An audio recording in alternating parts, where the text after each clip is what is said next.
Hey, this is Brian Crescenti with Polygon. We're here in New York at the Sony Style Store checking out Resistance Burning Skies on the Vita. Specifically, we're looking at the multiplayer, and I'm here with Greg Phillips, producer on the game, who's going to talk to us a little bit about what's going on here. Resistance Burning Skies is, in the single player mode, takes place between Resistance, a little before Resistance 2. You're a firefighter, Riley, who kind of gets in the heart of when the Chimera invade America. So you're kind of seeing the story of how America falls, which was later kind of shown in Resistance 2 and 3. But for today, we're kind of focusing on the multiplayer mode. Here we're playing a deathmatch game with 8 people, 4 of us here in New York and 4 people in San Diego. Okay, and now this controls, first off, I have to say, are fantastic. It's wonderful to be able to play this with 2 sticks, even though I can't kill this guy. There we go.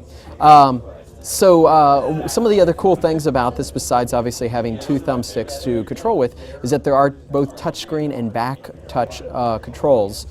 The back touch, you double tap essentially in the same place anywhere on the back and you start running, which is, I think, a really clever use of that because you can kind of minimize any accidental weapon use, I guess, if you're not using this for some sort of weapons. Is that the thought behind it, or some of the reasoning? Yeah, that's part of the reasoning. It's also a really good place for the sprint. I mean, your fingers are back there, so quick double tap, pretty easy to do, lets you kind of engage your sprint quickly. And as you mentioned, it's you don't have to worry about accidentally firing off your weapon by putting other touch implementation there. Touch is also implemented on the front screen, where you can use it for all the secondary guns have some implementation of touch to the front screen. So for, say, the bullseye, one of the signature Resistance weapons, if you touch and hold the screen, your tag marker will come up and the tag will fire wherever your finger is. Carbine for a grenade, another really cool one, the mule, which is a shotgun. When you tap the screen, you kind of get a loading mechanism to load an explosive crossbow bolt onto the shotgun, and then the next shot you fire is a high-powered explosive round. I gotcha. Now I am this new weapon. I'm using the new weapon. What is that called again? You are using the Hunter right now. It's a Chimeran weapon that fires off energy pulses. Its secondary fire is a drone that kind of goes forward and takes out whatever's in its path. Right, and as you mentioned, those secondary fires are all through touch screens. So, for instance, I just fired off a grenade shot with the touch attack. Sorry, I'm getting nailed here.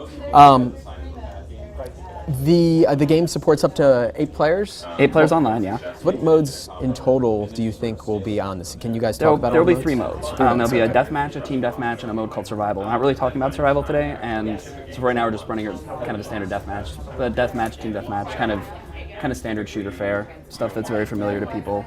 Survival will be kind of the mode that has a little bit more flavor. I gotcha. Now I'm going to try this.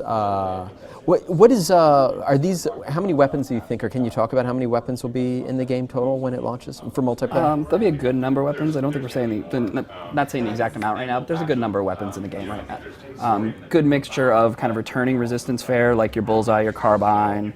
And newer weapons, and the auger, also returning nothing like a gun that can fire through walls in a shooter. And then there are newer weapons like the Hunter, the Mule, and a couple of others that aren't being shown today. I gotcha, okay. Is this sort of indicative of the sort of map you think the game will support, or are there sort of a range of There's types a good of range of stuff. These maps are all kind of created for the ground up for the multiplayer mode. But they're good. There's stuff in the city. There's stuff in a bridge in the game. There's a good variety, good mix of locales, good mix of visuals, and design of maps to kind of keep things fresh. Yeah, and I can't say enough how good the controls feel on this. Now I'm playing as a Chimeran, but there are humans, I think, in this. Is that right? Yes. Look at that. Finished. And right now we're playing with a group that's remote as well. It's not just we're playing with 4 people here, and then we're playing with a group of people in San Diego.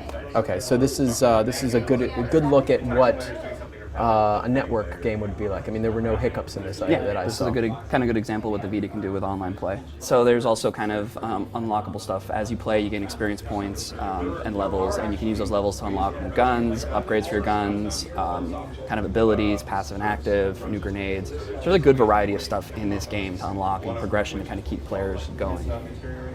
I got you, yeah. And I saw, for instance, there's the hedgehog grenade, so you have different things you can do. Wonderful. Well, thank you very much. I really enjoyed playing this. Can't wait till it comes out.